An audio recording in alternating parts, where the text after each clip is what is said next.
Hello and welcome two bit inning. साथ में मिलकर शुरू करते हैं जिंदगी की दूसरी इनिंग। आज की जो वीडियो में पर्टिकुलरली हम बात ये करेंगे कि यार काफी सारे लोग मार्केट में कह रहे हैं कि इथेरियम का मर्ज का जो इवेंट था वो तो हो गया, प्रूफ ऑफ वर्क से प्रूफ ऑफ स्टेक पे आ गया। और काफी सारा हमें ये बोला गया था कि इथेरियम मर्ज के बाद काफी बुलिश सिनेरियो बनेगा, लेकिन यहाँ तो बिल्कुल अपोजिट हो गया। तो इथेरियम के लिए तो मर्ज अच्छा रहा कहीं ना कहीं एज अ टेक्नोलॉजी कि भाई प्रूफ ऑफ वर्क से प्रूफ ऑफ स्टेक पे आ गया, अब एनर्जी कम कंज्यूम हो रही है। लेकिन ओवरऑल प्राइस पे क्या हुआ? प्राइस पे इसका इम्पैक्ट इतना क्यों नहीं आया? बिटिनिंग में कभी भी आपको प्राइस प्रेडिक्शन कभी भी आपको सुनने को नहीं मिलेगी, ना ही ये वीडियो अभी इस वक़्त मैं आपको इथेरियम के फ्यूचर प्राइस प्रेडिक्शन के बारे में बता रहा हूँ। लेकिन इथेरियम मर्ज के बाद ऐसा क्या हुआ है? क्या इथेरियम की जो सप्लाई है वो अब कम हो जाएगी? क्या वो डिफ्लेशनरी हो जाएगा? क्या इथेरियम की सप्लाई इन्फ्लेशनरी है? एग्जैक्टली हुआ क्या है? टेक्निकल चीज़ों को समझना बहुत ज़रूरी है। अगर आपने आज इथेरियम की सप्लाई या ओवरऑल कभी भी क्रिप्टो के अंदर किसी भी टोकन की जो सप्लाई है वो बहुत मैटर करती है कि उसकी टोटल सप्लाई कितनी है। बिकॉज़ ऑब्वियसली बात है यार, अगर किसी पर्टिकुलर टोकन की सप्लाई लिमिटेड है या डिफ्लेशनरी मतलब वक़्त के हिसाब से कम होती जा रही है, ऑब्वियसली उसके ऊपर फ़र्क पड़ता है उसके, क्योंकि अगर वो सपोज़ पर्टिकुलर टोकन अगर बहुत ज़्यादा डिमांड में है और फ्यूचर में उसकी सप्लाई डिफ्लेशनरी हो रही है मतलब कम होती जा रही है, ऑब्वियसली उसका प्राइस पे फ़र्क पड़ता है। क्योंकि जो इकोनॉमिक्स का सिंपल प्रिंसिपल है, law of demand, law of supply, वो एक्शन में आ जाते हैं। तो कोई टोकन कितनी चीज़ अगर डिमांड में ज़्यादा है और अगर आगे फ्यूचर में उसकी सप्लाई लिमिटेड है तो ऑब्वियसली उस पे फ़र्क पड़ता है। अभी क्या था कि मर्ज होने से पहले इथेरियम की जो सप्लाई थी काफ़ी सारी इन्फ्लेशनरी थी नेचर में, मतलब इन्फ्ले जो दिन में 1 दिन के अंदर जो इथेरियम सप्लाई होता था वो बहुत ज़्यादा उसका इश्यूएंस रेट था। लेकिन मर्ज में आने के बाद उसका जो इश्यूएंस रेट है काफ़ी कम हो गया है। अब ये कितना था, कितना कम हुआ है, प्रूफ ऑफ वर्क में क्या था, प्रूफ ऑफ स्टेक पे में क्या हो गया है, यही एग्ज़ैक्टली इस वीडियो को बनाने का पर्पस है। आज थोड़ा डीप जाएँगे। इथेरियम की जो मर्ज के बाद जो उसका जो सप्लाई इश्यूएंस रेट है उसके अंदर थोड़ा डीप चलते हैं, ठीक है? तो उसको समझने की कोशिश करते हैं एक आर्टिकल के थ्रू, जो कि आर्टिकल ethereum.org मतलब इथेरियम की जो फाउंडेशन है उन्हीं का वो आर्टिकल है, उसके थ्रू समझने की कोशिश करते हैं कि इथेरियम की सप्लाई पे अब मर्ज के बाद क्या फ़र्क पड़ेगा? जब आपको ये समझ में आ जाएगा तो ऑब्वियसली आपके लिए बहुत ईज़ी होगा ये डिसीज़न लेना कि अच्छा इथेरियम का फ्यूचर कैसा है? क्या इसकी डिमांड बढ़ने वाली है? क्या टोकन की डिमांड बढ़ेगी? इथेरियम तो डिमांड में बढ़ ही रहा है। इथेरियम के नेटवर्क के ऊपर इतनी सारी डिसेंट्रलाइज़्ड एप्लीकेशंस बन रही हैं, इतनी सारी उसकी नेटवर्क के ऊपर एप्लीकेशंस बन रही हैं, डैप्स बन रही हैं, इथेरियम का दिन-प्रतिदिन यूसेज बढ़ता जा रहा है। और फ्यूचर में अगर इथेरियम की सप्लाई कम हो रही है तो क्या इसका इम्पैक्ट होगा? अब वो कितनी कम हो रही है, क्या मर्ज के बाद हुआ है? उसको समझते हैं इस आर्टिकल के थ्रू। तो मैं इस आर्टिकल को शेयर करता हूँ। ये रहा वो आर्टिकल, ठीक है? अगर आप देखो ethereum.org, ये इथेरियम की ही जो फाउंडेशन है उनका उसके उसका ये आर्टिकल है। मैं इस आर्टिकल को पढ़ने की कोशिश करता हूँ और आपको यहाँ समझाता हूँ। देखिए, बेसिकली क्या है, यहाँ पे आर्टिकल की हेडलाइन है how the Ethereum merge impacts Ethereum supply, ठीक है? तो बेसिकली यहाँ पे ना इसको बहुत सिंपल वर्ड में एक लाइन के अंदर बहुत अच्छी लाइन लिखी हुई, द इश्यूएंस ऑफ ईथीएच ईटीएच मतलब the issuance of Ethereum is the process of creating more Ethereum. Issuance of Ethereum का मतलब होता है कि ज़्यादा इथेरियम जो है वो सप्लाई में आएगा। और burning of Ethereum is when the existing Ethereum gets destroyed. तो बर्निंग ऑफ इथेरियम का मतलब, तो इश्यूएंस ऑफ इथेरियम का मतलब है कि नया इथेरियम जो आज एग्जिस्ट नहीं करता लेकिन आगे एग्जिस्ट करेगा, नया जो फ्रेश सप्लाई आएगी। और बर्निंग ऑफ इथेरियम का मतलब होता है कि जो एग्जिस्टिंग इथेरियम है, वो जो है वो सप्लाई के अंदर डिस्ट्रॉय हो जाएगा। जो करंट इथेरियम एग्जिस्टेंस में है, वो डिस्ट्रॉय हो जाएगा और जो एक्जिस्टिंग सर्कुलेटिंग सप्लाई है, उसके अंदर से हट जाएगा। ठीक है? तो अभी इस पर्टिकुलर अगर आप इस सेक्शन को देखो, इस पे फ़ोकस करो। अभी एट प्रेज़ेंट जो है इथेरियम कैसे सप्लाई के अंदर जो ज़्यादा आता है, राइट? कैसे इथेरियम की जो टोटल सप्लाई इस वक़्त क्या थी? मतलब अगर हम जो इस टाइम जो मर्ज का जो इवेंट हुआ, अगर हम उससे पहले चलें तो टोटल इथेरियम कितना सप्लाई के अंदर आता था, ठीक है? तो इसके अंदर देखो माइनिंग रिवॉर्ड के थ्रू 13,000 इथेरियम जो है पर डे आते थे प्री मर्ज। तो मर्ज से पहले, तो मर्ज के बाद हुआ क्या, प्रूफ ऑफ वर्क से प्रूफ ऑफ स्टेक पे गए, राइट? तो मर्ज से पहले हम लोग प्रूफ ऑफ वर्क पे थे, ठीक है? अब प्रूफ ऑफ वर्क पे क्या होता है, प्रूफ ऑफ वर्क में हमको ये पता है कि जो माइनर्स होते हैं वो उनका काम ये होता है कि ब्लॉक को ब्लॉकचेन में लगाना। तो कौन-सा माइनर लगाएगा ब्लॉक को ब्लॉकचेन के अंदर? जो कि माइन कर ले जाएगा। उस ब्लॉक को। और जब वो माइन करता था तो कैसे करता था? वो हैश रेट जनरेट करता था, हैश रेट के थ्रू वो पज़ल को सॉल्व करता था। पज़ल को सॉल्व करता था तो वो अनाउंस करता था कि मैंने वो रैंडम नंबर ढूँढ लिया है, मैंने इस पज़ल को सॉल्व कर लिया है।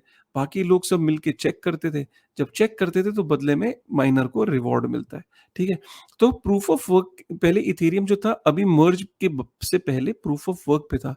तो प्रूफ ऑफ वर्क पे उसे 13,000 ऐसे इथेरियम जो थे वो पर डे नए इथेरियम सप्लाई के अंदर आते थे, राइट? तो आपने देखा होगा कि प्रूफ ऑफ वर्क एक चेन थी और साथ में एक दूसरी चेन चल रही थी, जो कि थी बीकन चेन जिसको कहते थे प्रूफ ऑफ स्टेक चेन। क्योंकि हुआ क्या? देखिए, ऐसा नहीं हुआ कि प्रूफ ऑफ वर्क चेन को एकदम रातों-रात बंद करके फिर प्रूफ ऑफ स्टेक चेन को शुरू किया गया। हुआ ये है कि जो प्रूफ ऑफ वर्क चेन और प्रूफ ऑफ स्टेक चेन जो बीकन चेन है, ये दोनों पैरेलल चलती रहीं एक साथ और एक दिन आया कि दोनों जो चेन है वो मर्ज हो गई। तो चलती-चलती ट्रेन को बस अब 2 ट्रेनें एक अलग-अलग ट्रैक पे चल रही थी और दोनों ट्रेन्स को एक साथ मर्ज कर दिया गया। तो टोटल इथेरियम जो सप्लाई में आता था, प्रूफ ऑफ वर्क चेन के थ्रू आता था 13,000 इथेरियम पर डे सप्लाई में और प्रूफ ऑफ स्टेक जो चेन थी, उसपे 1600 इथेरियम पर डे सप्लाई के अंदर आ रहे थे। ठीक है? तो इसका मतलब क्या हुआ कि अ, आपका प्रूफ ऑफ वर्क चेन चल रही थी, उसपे 13,000 इथेरियम आ रहे थे सप्लाई पे और प्रूफ ऑफ स्टेक जो चेन है, वहाँ पे 1600 इथेरियम पर डे आ रहे थे। अब प्रूफ ऑफ स्टेक चेन पे 1600 इथेरियम कैसे आ रहे थे पर डे? क्योंकि प्रूफ ऑफ स्टेक चेन पे लोगों ने जो जो जिनको वैलिडेट करना होता है ब्लॉक को, वहाँ पे इथेरियम को स्टेक कर रखा था, ठीक है?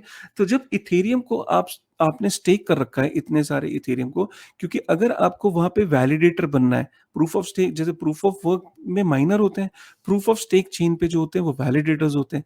तो प्रूफ ऑफ स्टेक चेन पे जब आपको वैलिडेटर अगर बनना है, तो आपको अपना इथेरियम स्टेक करना पड़ता है। तो वहाँ पे जो स्टेक करने के बाद आप जो इथेरियम को अपना स्टेक करते हो और जो ब्लॉक को आप माइन करते हो, जो वैलिडेट करते हो, तो रिवॉर्ड में आपको इथेरियम मिलता है। वो जो इथेरियम आपको फ्रेश जो रिवॉर्ड में मिलता है, वो इथेरियम जो बीकन चेन पे जो इथेरियम सप्लाई के अंदर आ रहा था एज़ अ रिवॉर्ड, वो 1600 इथेरियम जो है आपको वहाँ पे मिल रहे थे, राइट? एंड आपको प्रूफ ऑफ वर्क पे 13,000 तो 13,000 एक पे मिल रहे थे और 1600 एक पे मिल रहे थे, ठीक है? अब एक और चीज़, हो क्या रहा था कि प्रूफ ऑफ स्टेक पे 1600 इथेरियम मिल रहे थे और साथ में क्या हो रहा था कि एक बर्न होता है। बर्न का क्या मतलब होता है कि मैं आपको बर्न को ना यहाँ से ज़्यादा बेटर समझाऊँगा। तो एक लंदन के अंदर जो वहाँ पे एक अपग्रेड हुआ था ईआईपी 1559 ठीक है? एक अपग्रेड हुआ था जिसको ईआईपी 1559 भी कहते थे, राइट? ये इथेरियम इम्प्रूवमेंट प्रपोज़ल था, राइट? और ये बेसिकली ये लंदन जिसे कहते हैं कि लंदन हार्ट फोक ईआईपी 1559 जब किसी ब्लॉकचेन के अंदर कोई अपडेट होता है तो उसके अलग-अलग नाम होते हैं। तो उसको लंदन हार्ट फोक कह लीजिए, ईआईपी 1559 कह लीजिए या इथेरियम इम्प्रूवमेंट प्रपोज़ल कह लीजिए। तो ये इस प्रपोज़ल के अंदर ये डिसाइड हुआ था कि पहले क्या होता था, पहले जो माइनर होता था, माइनर को पूरी की पूरी जो ब्लॉक रिवॉर्ड को जब वो माइन करता था, तो पूरी की पूरी फीस उसको मिल जाती थी। लेकिन ईआईपी 1559 में ये डिसाइड हुआ कि फीस को 2 भागों में ब्रेक कर दिया। एक हो गया बेस फीस और दूसरा हो गया टिप। तो जो टिप होती थी वो माइनर को मिलती थी और एक पोर्शन जो था बेस फीस का वो बर्न हो जाता था। बर्न का मतलब ये है कि जो गैस फीस है, जो कि गैस फीस है, वो इथेरियम कुछ एज़ अ टिप माइनर को मिल जाती थी और कुछ एक बेस फीस थी, जो कि बेस फीस जो है वो बर्न हो जाती थी, राइट? तो इसका मतलब क्या हुआ कि काफ़ी सारा इथेरियम जो है वो बर्न हो रहा था। अगर आप इसको इस वेबसाइट पे अगर हम लेके चलते हैं ultrasound.money अगर 1 दिन के अंदर हम देखे जाएँ, आज की डेट में भी आप ये देखिए लाइव चल रहा है ये, तो 1 दिन के अंदर 947 अप्रॉक्सिमेटली इथेरियम जो है वो बर्न होता है। तो आप ये देख सकते हैं 0.66 इथेरियम पर मिनट जो है वो बर्न हो रहा है। बर्न का मतलब मैंने बताया ऊपर कि जो एक्जिस्टिंग सप्लाई है, उसमें से इथेरियम बर्न हो जाता है। तो दिन का 946 इथेरियम बर्न हो रहा है। तो अगर आप यहाँ देखें 16 अगर प्रूफ ऑफ स्टेक चेन पे अगर 1600 इथेरियम अगर यहाँ पे आ रहे हैं, तो 946 इथेरियम बर्न भी हो रहे हैं, राइट? तो इसका इम्पैक्ट क्या है ओवरऑल, हम आगे चलते हैं। प्री मर्ज से पहले, मतलब मर्ज से पहले 2 लेयर थी। एक थी एग्जीक्यूशन लेयर और एक थी consensus layer issuance. Execution layer issuance का मतलब हो गया प्रूफ ऑफ वर्क चेन, आप ऐसे समझ के चलें। और कंसेंसस लेयर इशुएंस का मतलब हो गया बीकन चेन, जो proof of stake chain parallel चल रही थी इथेरियम की। तो इन दोनों की टोटल सप्लाई को यहाँ पे और ब्रेकअप किया गया, ठीक है। इन दोनों की प्री मर्ज जो इशुएंस था, जो टोटल इथेरियम की सप्लाई थी वो इतनी थी, राइट? अब एग्जीक्यूशन लेयर पे जो इथेरियम है वो कितना साल में आता था? एग्जीक्यूशन लेयर का मतलब है जो प्रूफ ऑफ वर्क चेन है, उसके ऊपर कितना इथेरियम हर साल नया इथेरियम सप्लाई के अंदर ऐड होता था। तो आप देखो, वो ये कहता है कि एस्टिमेटिंग कि हर 13 सेकंड पे एक ब्लॉक फ्रेश माइन होता है। तो 2.8 इथेरियम जो है वो नए आते थे प्रूफ ऑफ वर्क चेन के ऊपर। जो नया इथेरियम आता था एज अ रिवॉर्ड, जो माइनर को मिलता था, वो 2.08 इथेरियम जो है वो पर 13.3 सेकंड पे जनरेट होता था। इसका मतलब ये है कि पूरे साल के अंदर 49 लाख 30,000 इथेरियम इशू होते थे, नए इथेरियम हर साल आते थे। अब ये अगर हम इसको करंट इन्फ्लेटिंग रेट देखें, तो ये 4.13% का इशुएंस रेट था। मतलब टोटल जो सप्लाई है इथेरियम की, मैंने यह बताया ना 119.3 मिलियन था, उसके अंदर से 4.93 इथेरियम हर साल नया इशू होता था। तो इथेरियम जो था वो इन्फ्लेशनरी था नेचर में। तो इसका मतलब क्या था कि हर साल 4.13% ऑफ द टोटल सप्लाई जो है वो इथेरियम नया इशू होता था, जो सप्लाई के अंदर फ्रेश ऐड हो जाता था। तो इथेरियम कम नहीं हो रहा था, सप्लाई से इथेरियम बढ़ रहा था। तो इसका मतलब क्या है कि और ये हो गया कि आपका, इसका मतलब इशुएंस रेट हो गया 4.13%। अब हम चलते हैं बीकन चेन, क्योंकि बीकन चेन भी साथ में चल रही थी। तो बीकन चेन पे टोटल जो इथेरियम स्टेक थे, वो इतना इथेरियम स्टेक था, ठीक है। उसके बाद इसके ऊपर जो रेट ऑफ जो फ्रेश इथेरियम जो इशू हो रहा था एज अ स्टेकिंग रिवॉर्ड, वो 1600 इथेरियम जो है वो इशू हो रहे थे। तो इसका मतलब क्या था कि 5,84,000 इथेरियम जो है वो पूरे साल में इशू हो रहे हैं, नए इथेरियम। तो इसका मतलब क्या है कि करंट जो रेट है, अगर हम इसको देखें, तो 5,84,000 इथेरियम नए इशू हो रहे हैं। अगर हम इसको टोटल सप्लाई से देखें, जो टोटल सप्लाई इथेरियम की 119.3 मिलियन है, तो 119.3 मिलियन में अगर हम 5,84,000 को देखें, तो 0.49% का इन्फ्लेशन का रेट था। मतलब टोटल टोटल जो सप्लाई का 0.49% फ्रेश इथेरियम सप्लाई में ऐड हो रहा था through beacon chain, through consensus layer issuance, जो कि प्रूफ ऑफ वर्क चेन चल रही थी और बीकन चेन चल रही थी। तो बीकन चेन के द्वारा जो इशुएंस रेट था वो 0.49% था, और प्रूफ ऑफ वर्क चेन के द्वारा 4.13% जो था वो इशुएंस रेट था। तो अगर आप देखो, 4.93 मिलियन हो रहे थे प्रूफ ऑफ वर्क चेन के थ्रू ऐड, और यहां सिर्फ हो रहे हैं 5,84,000। तो टोटल इशुएंस क्या था मर्ज से पहले? टोटल इशुएंस था 4.62%, मतलब 4.13% प्रूफ ऑफ वर्क चेन के, और 0.49% प्रूफ ऑफ स्टेक चेन। तो टोटल इशुएंस रेट था 4.62% का। अब इसमें हुआ क्या कि आप ये देख सकते हैं कि जब इतना बड़ा इशुएंस रेट था, अब मर्ज के बाद इस पे क्या इम्पैक्ट पड़ा। तो मर्ज के बाद अगर आप देखो, तो यहाँ पे अब इनका इनफैक्ट ब्रेकअप भी है कि 89.4% जो था of the issuance is going to the miners on execution layer.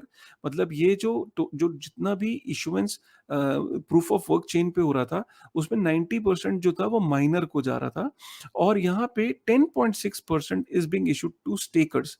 तो जो स्टेकर्स हैं, जिन्होंने अपने स्टेक कर रखे हैं इथेरियम, उसका जो टोटल जो इथेरियम इशू हो रहा है, उसका सिर्फ 10.6% ही स्टेकर्स को जा रहा है। अब मर्ज के बाद हुआ क्या, पोस्ट मर्ज क्या हुआ? पोस्ट मर्ज जो सबसे इंपॉर्टेंट चीज ये हुई कि एग्जीक्यूशन लेयर जीरो हो गई है। मतलब प्रूफ ऑफ वर्क चेन बंद हो गई है। तो प्रूफ ऑफ वर्क चेन के थ्रू जो नया इथेरियम इश्यू हो रहा था, वो अब ज़ीरो हो गया। तो इसका मतलब क्या है कि टोटल इथेरियम जो सप्लाई में है, वो 119.3 मिलियन है और हमने देखा कि एग्ज़ीक्यूशन लेयर से अब कंट्रीब्यूशन हर साल ज़ीरो हो गया। और पहले क्या था? पहले अगर आप देखो तो एग्ज़ीक्यूशन लेयर का जो कंट्रीब्यूशन था, वो 4.93 मिलियन मतलब इथेरियम जो है वो फ्रेश 49,30,000 मतलब 4.93 million Ethereum proof of work chain के द्वारा इथेरियम में ऐड हो रहे थे। अब क्या होगा? अब वो ज़ीरो हो गया। तो इसका मतलब क्या हुआ कि आपका सिर्फ़ अब जो कंसेंसस लेयर है, जो बीकन चेन है, जो प्रूफ ऑफ स्टेक चेन है, उसका इश्यूएंस रेट है 0.49%। तो इसका मतलब क्या हुआ कि आपका जो टोटल जो इथेरियम है 119.3 मिलियन, उसमें से जो नया इथेरियम जो इश्यू हो रहा है, वो सिर्फ 0.49% हो रहा है। और मजे की बात यह है कि अगर टोटल इथेरियम 1600 अगर इश्यू हो रहे हैं, अगर आप देखो प्रूफ ऑफ स्टेक चेन पे 1600 इथेरियम, अगर यहाँ पे आप देखो 1600 इथेरियम नए अगर स्टेक अगर इश्यू हो रहे हैं, तो यहाँ पे आप जो लंदन में जो हार्ड फोर्क था, जो EIP 1159 जो अपग्रेड हुआ था, जो लंदन में अपग्रेड हुआ था, उसके द्वारा ये डिसाइड हुआ कि 947 इथेरियम ऑलमोस्ट डेली बर्न भी हो रहे हैं। तो सिर्फ 1600 इथेरियम सप्लाई में आ रहे हैं, फ्रेश इथेरियम, और 947 बर्न हो रहे हैं। तो सिर्फ डेली बेसिस पे 500 इथेरियम जो है वो सप्लाई में आ रहे हैं। तो इसका मतलब क्या है कि आपका जो इशुएंस रेट है वो ऑलमोस्ट फ्लैट है।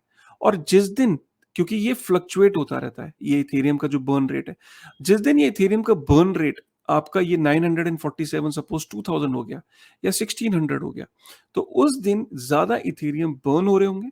और जो विद टाइम जो है आप देखोगे कि ये नेगेटिव में हो जाएगा, मतलब जो इथेरियम की जो सप्लाई है वो उसके अंदर जो टोकन्स हैं वो माइनस में चले जाएंगे, मतलब जो सप्लाई है वो माइनस में चली जाएगी। अभी ऑलमोस्ट फ्लैट है क्योंकि 1600 इथेरियम सप्लाई में आ रहे हैं और 947 इथेरियम बर्न हो रहे हैं, जो कि दैट कीप्स ऑन फ्लक्चुएटिंग। और फ्यूचर में माना ये जा रहा है कि बहुत सारे जो जो सप्लाई है, जो नए जो गैस फीस की, वो ये बढ़ती चली जाएगी और काफ़ी सारी जो इथेरियम की जो गैस फीस है वो बर्न होती चली जाएगी। It it keeps fluctuating.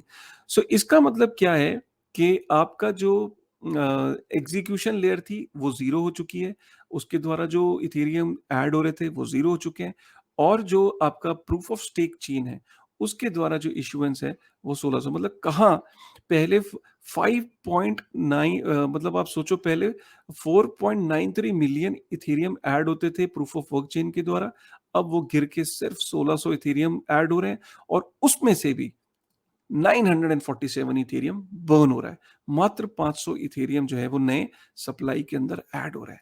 तो आप सोच सकते हो कि इथेरियम की नई इश्यूएंस जो है उसकी जो सप्लाई वो कितनी ज्यादा गिर चुकी है, और जो बर्न है उसका भी जो एक फ्रेश इम्पैक्ट है।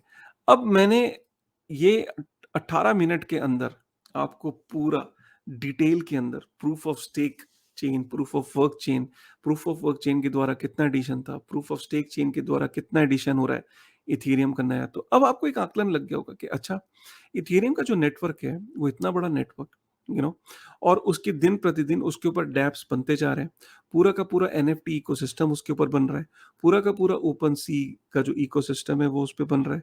हमने पीछे ये देखा कि काफ़ी सारी नॉर्वे के अंदर जो CBDC है वो कल को इथेरियम पे लॉन्च हो रही है। अगर कल को और कंट्रीज़ ने भी अपनी CBDC इथेरियम पे लॉन्च कर दी, तो इथेरियम की डिमांड बढ़ती चली जाएगी। इथेरियम के ऊपर डेप्स बढ़ते चले जा रहे हैं, NFT की मार्केट बढ़ती चली जा रही है, डीफाई जो है वो बढ़ता चला जा रहा है। तो जितनी डिमांड इथेरियम की एज अ नेटवर्क बढ़ती चली जा रही है, तो इथेरियम की जो सप्लाई है वो फ्लैट है या डिफ्लेशनरी हो जाएगी फ्यूचर में, और जो उसकी डिमांड है वो बढ़ती चली जा रही है।